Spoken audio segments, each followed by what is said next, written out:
of rockets targeting the south, the center, the east of the country, from Beersheba through Tel Aviv to Jerusalem. According to Hamas, over 5,000 rockets fired so far. Numerous direct hits resulting in casualties and great damage. Communities under complete lockdown, the entire country under lockdown, really, with citizens instructed simply not to leave their homes, the shelters. Defense Minister Yoav Gallant declaring a state of war readiness. Reservists have been called in. The head of Hamas military wing, Mohammed Def, announcing it is the beginning of a war, urging Arab Israelis, West Bank Palestinians, and armed groups in Lebanon to take up their arms and join. Israeli Prime Minister Benjamin Netanyahu and Defense Minister Yoav Gallant convening security chiefs for emergency meeting this very hour. The security cabinet will convene later on in the day. We need to say clearly there is a lot of information circulating at the moment on social media, some containing extremely difficult visuals and content. We are aware of it all. We get all of this from all sides of the border fence, and yet we will be reporting only verified information here. It is Saturday morning, October 7th, 2023. Jews across the nation ready to celebrate the holiday of Simchat Torah. It was 50 years ago this weekend when the 1973 Yom Kippur War broke out. Today, Israel, once again, under a surprise attack, a surprise war. Joining us here in studio for this special broadcast, I-24 News correspondent Hamda Salhout, Lieutenant Colonel in the Reserve Jonathan Conricus, former international spokesman of the IDF, and Mr. Rafael Yerushalmi, former senior intelligence officer at the IDF. Will, of course, bring all the latest information and the sounds and from the ground, the witnesses from the ground. Again, it is all happening as we speak in much uncertainty and unclarity about what is currently happening. But Hamda Salhout, maybe we can begin with you to try and clear the clutter. What do we know about what is happening right now on the border fence communities? Well, look, around 3 hours ago, Hamas launching a surprise attack against the Israelis, and Mohammed Adif, the commander for Hamas's military wing, giving a rare statement to media that was broadcast through all Arabic media outlets, saying that this is a revenge operation against the Israeli military. This is something they have been organizing for months, if not years. We haven't heard from him since 2014. He is a revered commander among the Palestinians. There were infiltrations from Hamas fighters in the south, horrifying scenes throughout those southern communities as those fighters just opened fire and unleashed on Israeli civilians there. More than 5,000 rockets fired from the Gaza Strip today. Fighters are still trying to infiltrate an Israeli tank lit on fire near the border fence. A lot of really intense images, reports of kidnapped soldiers, dead soldiers. Still, we are unable to verify this information. A lot of different types of images circling. But what we do know is that Israel was really taken by surprise during this attack. Remember back in May when there was a targeted assassination, Israel targeting a Palestinian Islamic Jihad commander. They were vowing revenge. So Israel had time to evacuate all of those southern communities, really increase their home front command, mobilize reservists. This time, it was not the same. So Hamas probably learned from that instance that a surprise attack was the way to go if they were going to launch this operation against Israel. They have coined it the Al-Aqsa flood. This has been emanating from them since the beginning of the year, saying that they were running out of patience. And the scenes over the last week of Palestinians really being beaten near the gates of the Al-Aqsa Mosque, a lot of Israelis going to the Al-Aqsa Mosque, known as the Temple Mount to them. All of these things adding up in Hamas's eyes to an unacceptable situation where now they are revolting and hoping this will be the last operation against Israel. But the Israeli military will fight back, and it will be something unprecedented, Belly. Yes, a well-orchestrated attack, no doubt about that, which brings me to ask you, Lieutenant Colonel Conricus, how come? It's not just the scope and scale that came as a surprise, but the mere attack that came as a surprise, the abilities of Hamas, this infiltration, again, a situation that is happening as we speak, and the IDF is yet to gain control over. How come? Many questions are there to be answered. I suggest focusing less on Hamas propaganda and nonsense of Al-Aqsa, and focusing instead on the murdering of Israeli civilians. As of now, once Hamas crossed the border, went into Israel and sent their terrorists, not fighters, but bloodthirsty terrorists into Israeli cities to butcher Israeli civilians, the media war is on. The media war is on. The media war and is yet on. No Israeli official is speaking at Indeed, the moment. and that is unfortunate. And I also think that it's unfortunate that Israel has not yet gotten out images of the results of the heinous attacks conducted by Palestinian terrorists, not fighters, Palestinian terrorists coming out of Gaza, led by an arch-terrorist, Mohammed Deif, and the rest of the Iranian ring of proxies. This isn't about Al-Aqsa, this is about Hamas planning and executing, so far unfortunately it appears quite well, a pre-planned attack into Israel, something that they have basically taken a page out of the book of Hezbollah. Similar type of tactics. The only thing really missing is close air support, which Hezbollah has and Hamas doesn't, but we're seeing very similar tactics, similar way of thinking, heavily media-focused activities, and we will see videos, gruesome videos of killed Israelis, and we will see videos of Israeli soldiers in various conditions. That is part of what we're doing now, and it is what I suggest, what I think will shape the future here is the amount of Israeli casualties and their condition, and whether or not there are abductees in Gaza, civilians or soldiers. That will be a very important indicator of where this is going. And the second thing will be what's happening on the other fronts.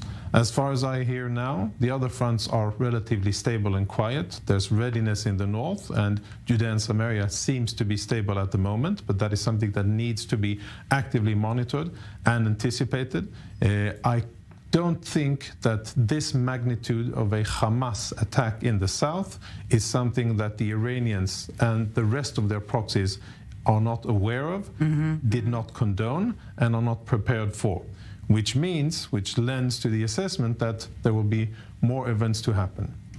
I think that the IDF, the Israeli government is in an unprecedented situation here where the level of attack, the atrocity and the casualties that Israelis have sustained will force Israel to conduct a response that has not been seen before. The level of attack is unprecedented, and Israel will have to respond in an unprecedented way. There are various tools on the table, and I think that there definitely is a time now to quickly shift from routine security, burning of fields, rockets, etc. This is a different stage. The terrorists have really escalated the situation to somewhere that we haven't been before, and there must be a very, very heavy price paid by Hamas, leadership, and everybody down from there.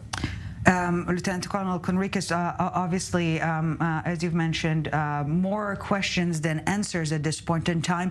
But Mr. Yerushalmi, before we ask those many questions to be asked, what is happening now on the ground from the IDF standpoint? What is the focus of the security apparatus at these crucial hours? I suppose that the main focus right now, because we still rely on the Iron Dome for the rocket attacks, is taking care of the different points where the terrorists have infiltrated into our cities and villages. There are places where we know for certain that Israelis have been taken hostages, meaning the terrorists came into a village, into at least 2 houses, and they are holding their civilian hostages. Israeli special forces are surrounding these 2 places, trying to free the hostages. We also know that in Silwan, in Jerusalem, are the first signs of an uprising in Judea and Samaria, meaning that the dormant cells of the Hamas and the Islamic Jihad are waking up there.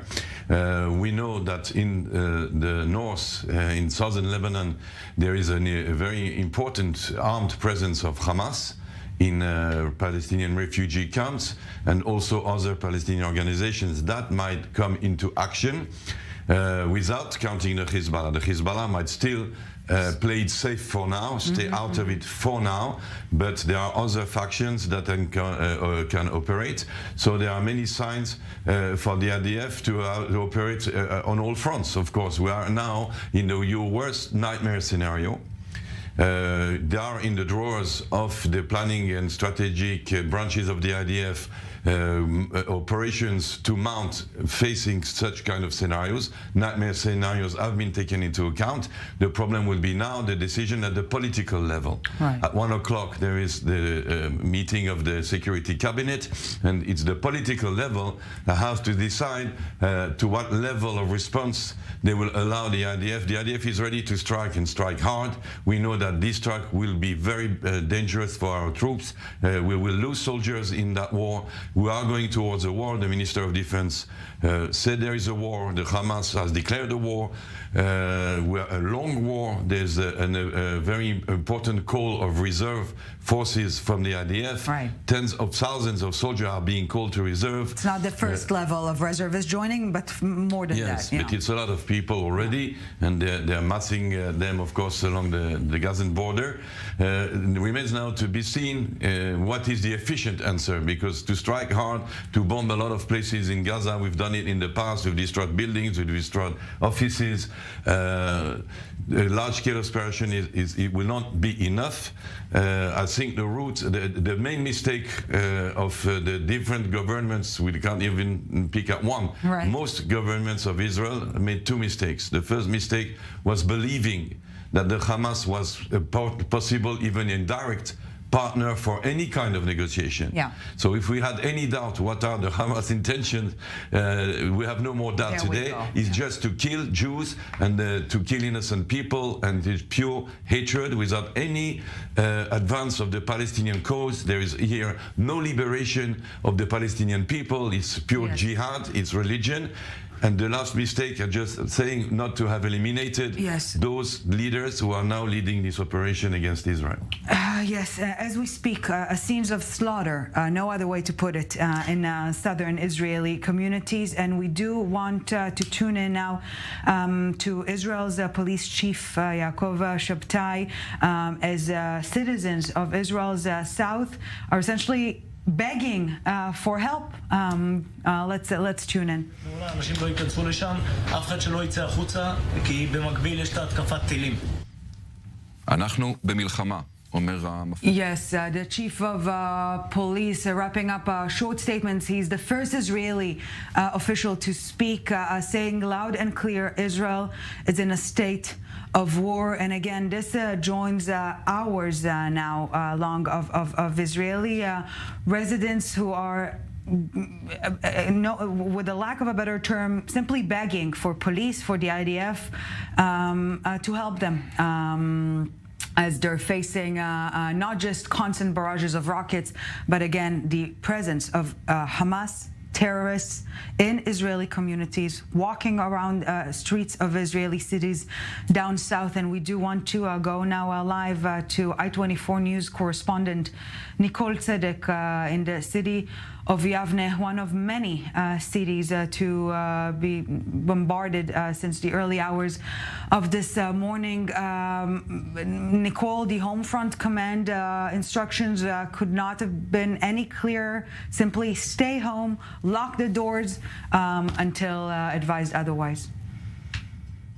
Exactly, Ellie. I mean, we continue to hear just these interceptions happening overhead. In fact, I just left a bomb shelter about 5 minutes ago. A family right nearby has been letting us come use their family bomb shelter. It's something that they've been having to walk into about every 15 minutes since about 6:30 this morning, Israel time. Now, the family says they've never experienced something like this, with sirens going off that frequently here in Yavne. Now, to put it into perspective exactly where we are, we're about 15 miles south of Tel Aviv, less than 30 miles away from the Gaza Strip. So they say this is really unprecedented, and there was a direct hit actually on a home here in Yavne. I'm going to have our camera zoom in so you can see just the fire and the smoke that's still in the building. One person was injured and taken to the hospital. We don't know the extent of their injuries at this time, but we're told by firefighters and police who were inside the house that everything is completely charred. You can see even some of the windows were completely busted out. So we spoke to a neighbor, actually, who lives right nearby. He said he's never experienced something like this in Yavne. He said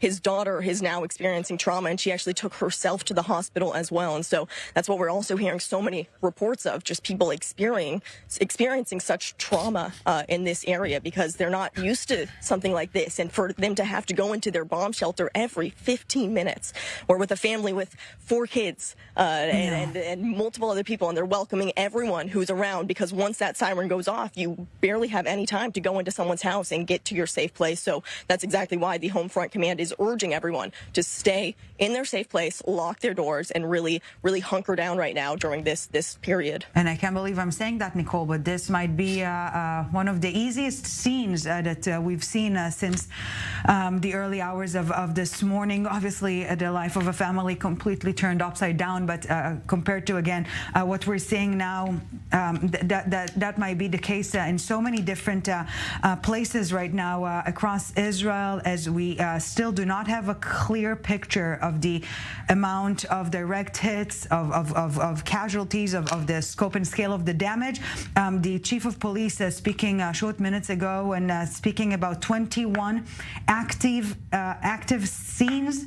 The term active scenes alluding to direct confrontations with those terrorists who infiltrated Israel from the Gaza Strip. This situation is still ongoing, and again, unclarity still reigns. And Nicole, just for our viewers here in Israel, let's give the clear instructions of the Home Front Command for the coming hours. Reminder, it is the morning of a holiday of Shabbat. Many people were planning to celebrate the holiday of Simchat Torah. The situation on the ground suggests otherwise. That's an understatement, perhaps. Nicole. Exactly. And so everyone is just encouraged right now, when you do hear those alarms, really just stay in your house, because you have, depending on where you are throughout Tel Aviv, you have about maybe 15 seconds if you're right near the Gaza Strip, or about a minute and a half, which is closer to where we are in central areas here in Tel Aviv. But that is still no time at all. And I can still hear actually interceptions happening overhead as we speak. You can even see every once in a while the thin line of the Iron Dome intercepting those barrages. So we continue to hear them. But with so much action happening in the area, until you hear the exact siren, that's when we're going to head into the bomb shelter, because that's when you know it's the clear message that that's actually happening in your exact area. Right. Nicole Tzedek with the rest of the I-24 News team down south. You will continue to bring us all the latest from the ground. Stay safe, and much more from Nicole and all the other I-24 News teams throughout the country, throughout the day, of course. Thank you, Nicole. Mr. Yerushalmi, 50 years plus a day. Once again, Israel is surprised. How do you explain this?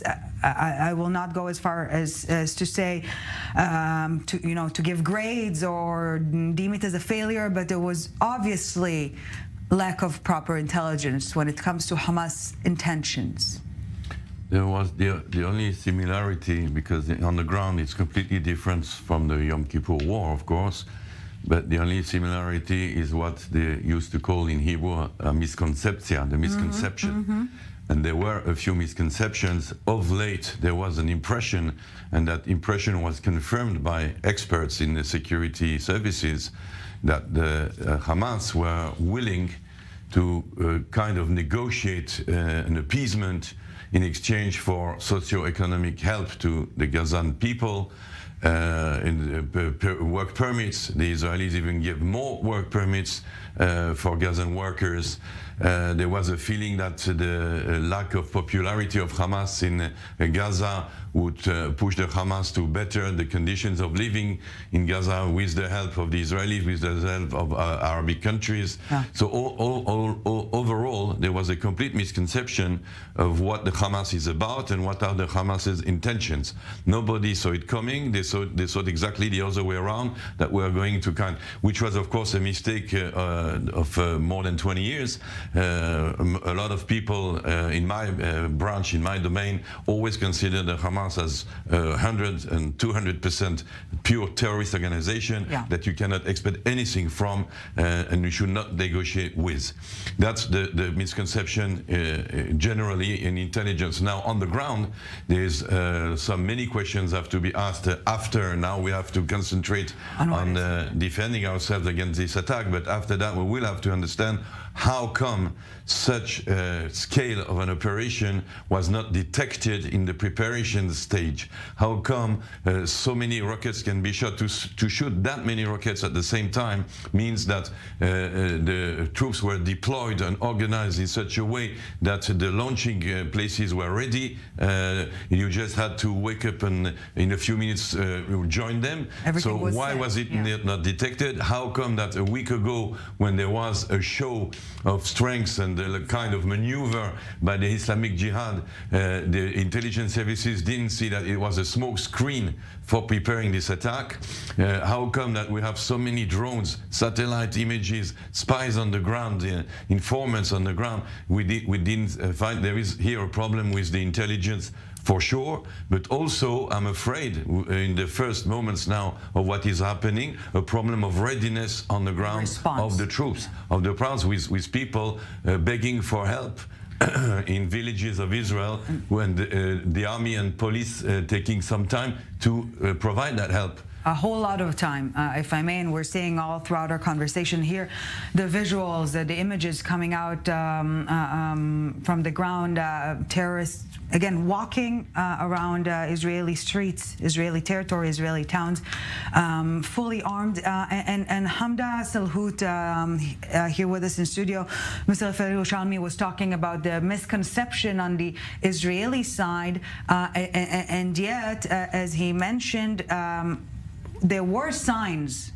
on Hamas's side that something is going on.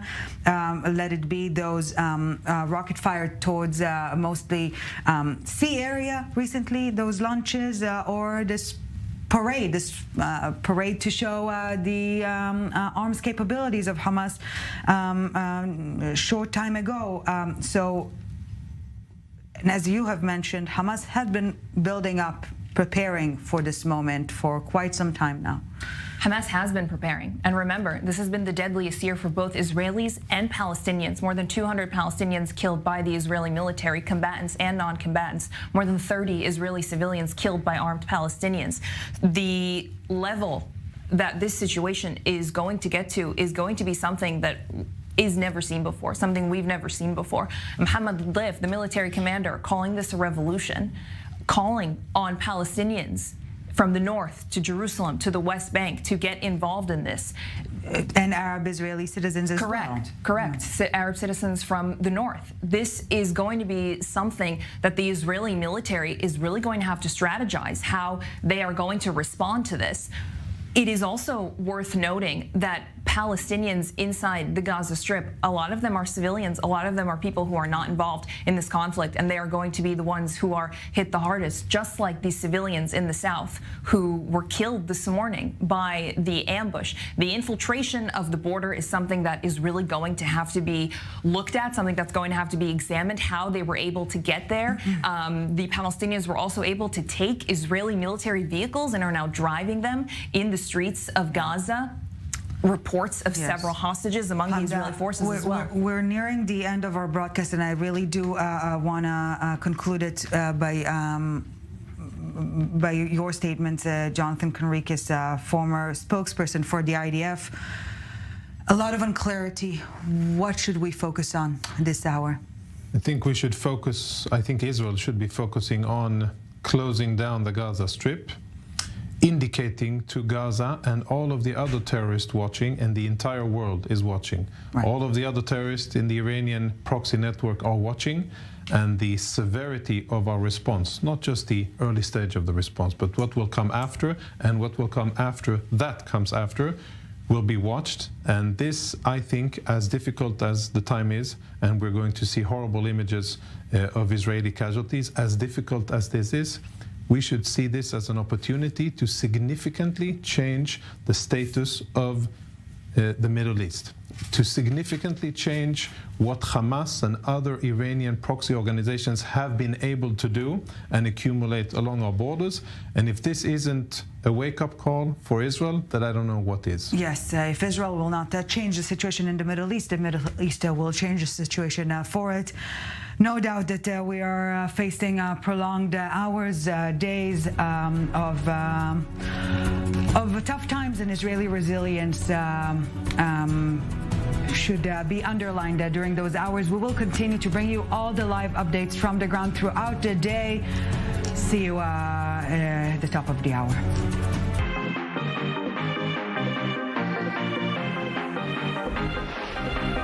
Hello, my name is Chana Rifkin, and welcome to this newest edition of Discover Bahrain.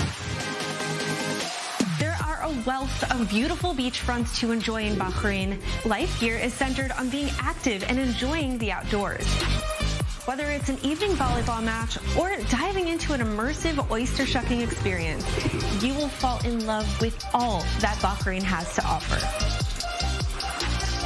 Check out the popular Marafi Beach, which offers fun for the whole family. There are more than 17 water activities on offer, including jet skiing, kayaking, kneeboarding, and a water park.